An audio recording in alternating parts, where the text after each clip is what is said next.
Hi everyone, welcome to aitech1.com. My name is Sumit, and in this video, I'm going to discuss how to use SubFlows in Salesforce Flows. So before I begin with this video, don't forget to subscribe and like our channel, and also you can press the bell icon to get the updates on Salesforce. And in order to know more about Salesforce Flows and the flow builders, you can visit my previous videos. You can watch my previous videos. I'll share the link in the description below. So, yeah, guys, so let's begin. So, basically, as all of you are familiar with the Salesforce flows, they are mainly used for automations, right? So, the Salesforce, we have used it for automation purpose to automate the business process. So, what are subflows? So, basically, the Salesforce subflows are reusable flows that can be called from another flow. And what's the purpose? What's the advantage of using subflows in Salesforce? The advantage or the benefit of using subflows in Salesforce flows is to break down the complex process into smaller and more manageable steps. The subflows elements refers to another flows and invoke it at the runtime. And in this video, I'll be going to explain you with the help of an example. So in this video, I will be going to create a screen flow where the user will provide inputs to create a new contact. And at the same time, I will be going to create a subflow, which will be going to use in the main flow to display the error, if any, when the contact will be created. So basically, I will be going to create one screen element in a flow in order to collect the input from the user. So this is the scenario, this is the business requirement. I'm going to create a new screen flow in order to get the details, in order to get the records for or to create a new contact record. So let's see. Let's have a look. How do we create a flow? So I'm going to create flow here, flows. So let's begin the implementation. So I just navigate to setup, home, flows, click on flows and click on new flow. So the very first flow is in the first flow, I will be going to create one screen input flow. So this will be a screen flow where we'll be going to get input from user. So I click on create.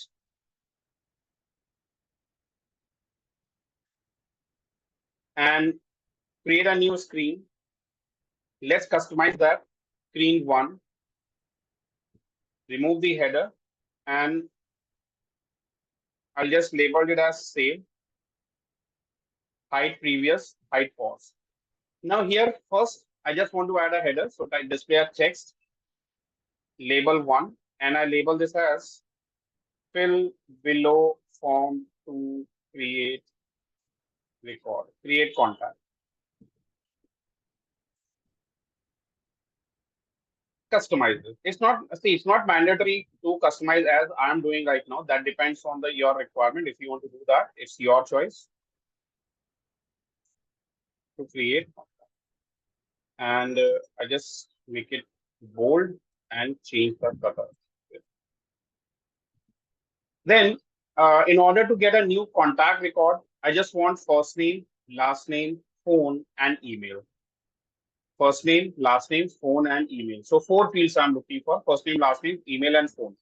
So for first name, it's a text input. So first name, last name. For email, we have email type. And for phone, I have got phone type here. Now for the text, I label this as first name, second, last name. So we have to set the properties, email, email, and for phone, phone. So I just created one simple screen flow in order to get input from user. Click on done. And once the user fill the details in a screen flow, once the user click on the save button, we would like to commit the record. So therefore, I'm going to create one create record element, data element. So I will be using a create record data element. You can check it from here also. Create record element. And I just write here, create contact record. One record at a time, use separate resources. I would like to create record in contact object. And we need to do the field mapping. So first name, because we have 4 fields which will be where we'll be getting the data from users. So I just want to capture that. I just want to map it. Phone, business phone, and email. And we have to assign the value. So for the first name, screen component, first name. For last name, screen component, last name. For phone, phone. And for email, email value. Click on done. So screen and create record, create contact record. I did that.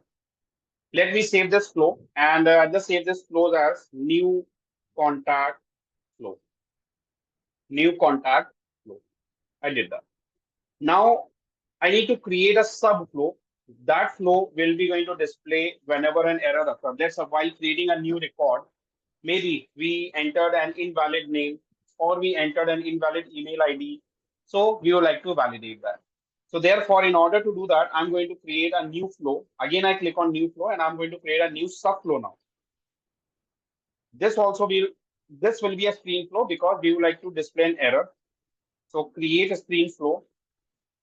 And now the scenarios like this, once an error occurs, we would like to pass the error from the parent flow to the subflow. So therefore, here I'm going to create one new resource as a variable in order to get the dynamic messages, which is going to be passed from the parent flow.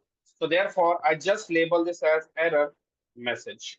That's the message I'm going to track. This is the variable which is going to hold the error message. The data type will be text, and I'm going to set this as available for input. Available for input means that this variable is ready to get the value from external or from the parent flow.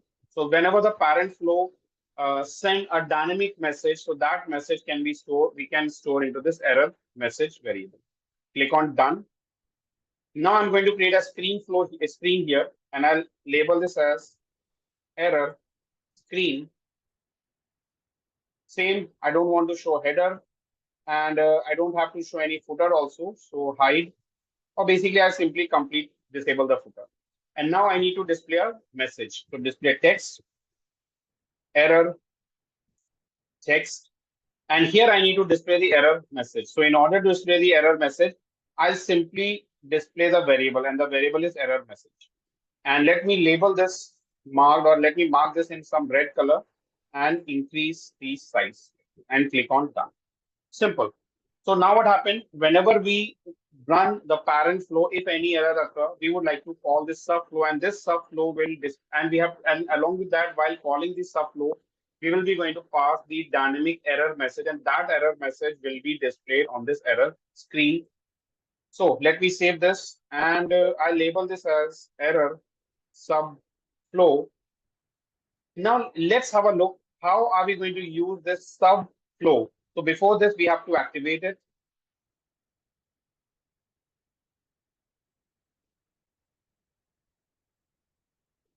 Error screen.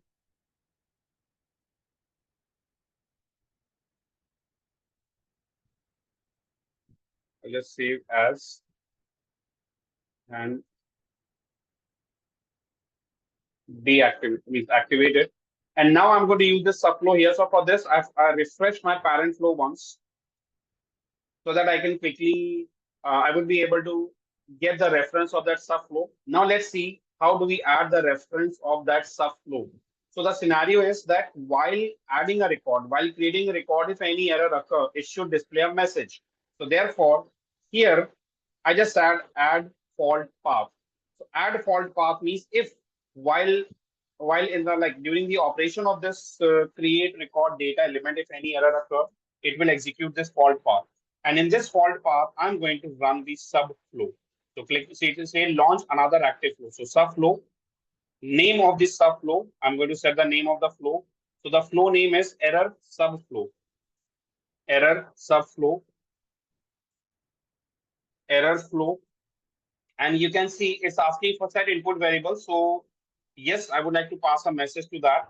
So say include, and here message. So message, either we can type a static message, but I want a dynamic message. I want the system to show the message. So therefore, here I'm going to use the flow fault message. So whatever the fault message because of the flow, that will be passed to this error message variable, and that will display over here. Done. Save this flow. I'm going to test it. So in order to test it, I click on debug. And now let me test it.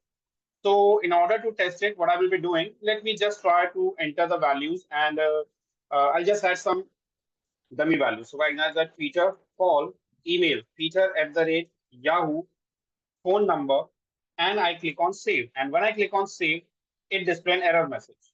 Invalid email address, feature@yahoo.com. You can look up the exception code value. This error message is triggered from the SubFlow, and you can see the process. We started with the flow. We click on create record one. It says fail to create record, and the error occurs. This error occurs when the flow try to create a record invalid email address, and it error handle create record element encountered, and because the element has a fault connector, and therefore it execute the SubFlow. So that's the way we added a SubFlow in a parent flow, inside a parent flow. That's the way we use SubFlow in Salesforce, along with the parent flow. That's all in this today's video. If you like this video, don't forget to press the like button. You can post your comment in comment box.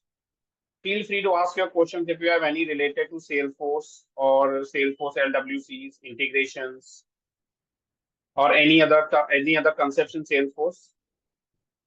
If you are looking for any customized training on Salesforce, especially on LWCs and integration, you can reach out to us on the given numbers, or you can write us on the info@aitech1.com, or visit our website www.aitech1.com. That's all for the day. Thanks for watching, everyone. Have a nice day. Goodbye.